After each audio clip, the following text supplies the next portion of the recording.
ಪರಿಸ್ಥಿತಿ.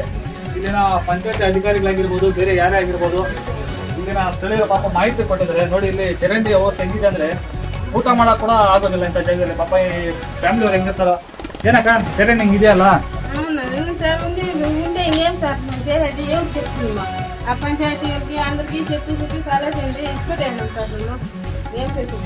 పంచాయతీ వాళ్ళు చెప్పాలి కదా మీరు.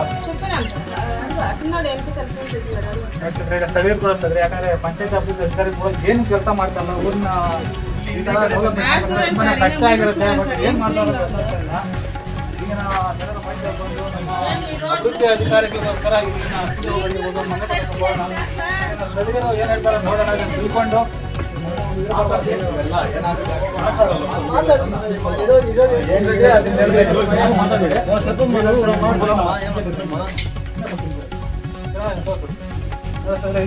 ನಮ್ಮ ಬೆಳಗಾವಿನಲ್ಲಿ ಮನೆ ಮುಂದಿರುವಂತ ಚರಂಡಿಗಳು.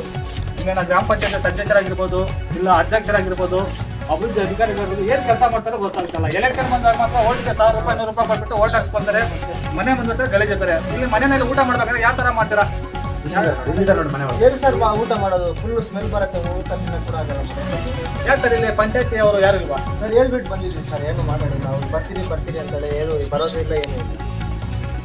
ಯಾವುದೋ ಒಂದು ಕ್ರಮ ತಗೊಳ್ತಲ್ಲ. ಮನೆ ಮುಂದೆ ಈ ತರ ಗಲೀಜ್ ಇಟ್ಕೊಂಡು ಏನೋ ಮಾತಾಡ್ಕೊಂಡ್ರೆ ನಿಮ್ಮೇಲೆ ಒಂಥರ ವಿಡಿಯೋ ಸರ್ ಫೋನ್ ಮಾಡಿದ್ರೆ ಅವಾಗ ಮೀಟಿಂಗಲ್ಲಿ ಮಾಡ್ತೀನಿ ಅಂತ ನಮ್ಮ ಪಂಚಾಯತಿ ఇంటి పక్కన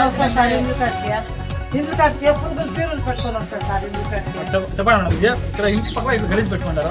ఇంటికి వాళ్ళు అధికారులకు చెప్పి మీరేమో చేస్తున్నారు. ఎవరు చెప్పినా ఎవరు ఏమి చేస్తారు సార్. పురుగులు తీరులు పెట్టుకొని వస్తా ఉన్నాయి ఇంటికి. చూసి భోజనం తినే కూడా మాకు బేజారు లేదు సార్. ಊಟದ ವ್ಯವಸ್ಥೆ, ಊಟ ತಿನ್ನೋದು ಕೂಡ ನಮ್ಗೆ ಆಗ್ತಾ ಇಲ್ಲ ಅಂತ ತೋರಿಸ್ತಾರೆ. ನೋಡಿ ದಯವಿಟ್ಟು ನಮ್ಮ ಒಂದು ವಿಡಿಯೋ ತೋರಿಸ್ತೀನಿ. ತಿನ್ನೋಣ ಬನ್ನಿ. ಇಲ್ಲಿ ಸ್ವಲ್ಪ ಚರಂಡಿ ಹತ್ರ ಇಟ್ಟು ಝೂಮ್ ಮಾಡಿ ತೋರಿಸಿ. ಯಾಕಂದ್ರೆ ನಮ್ಮ ಅಧಿಕಾರಿಗಳು ನೋಡ್ಬೇಕಲ್ಲ. ಯಾಕಂದ್ರೆ ಅವ್ರ ಮನೆ ಮುಂದ್ಗಡೆ ಯಾವುದು ಈ ತರ ಇದ್ರೆ ಅದು ಮನೆ ಮುಂದೆ ಇದೇ ತರ ಇದ್ರೆ ಏನ್ ಮಾಡ್ತಾರೆ ಅನ್ನೋದ್ರ ಬಗ್ಗೆ ನಮ್ಗೆ ಯೋಚನೆ ಬೇಕಲ್ವಾ?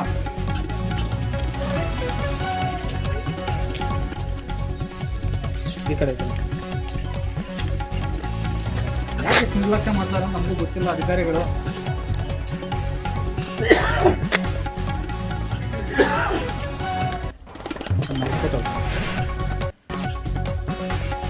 ಇಷ್ಟು ತುಂಬ ಅಲ್ಲಿ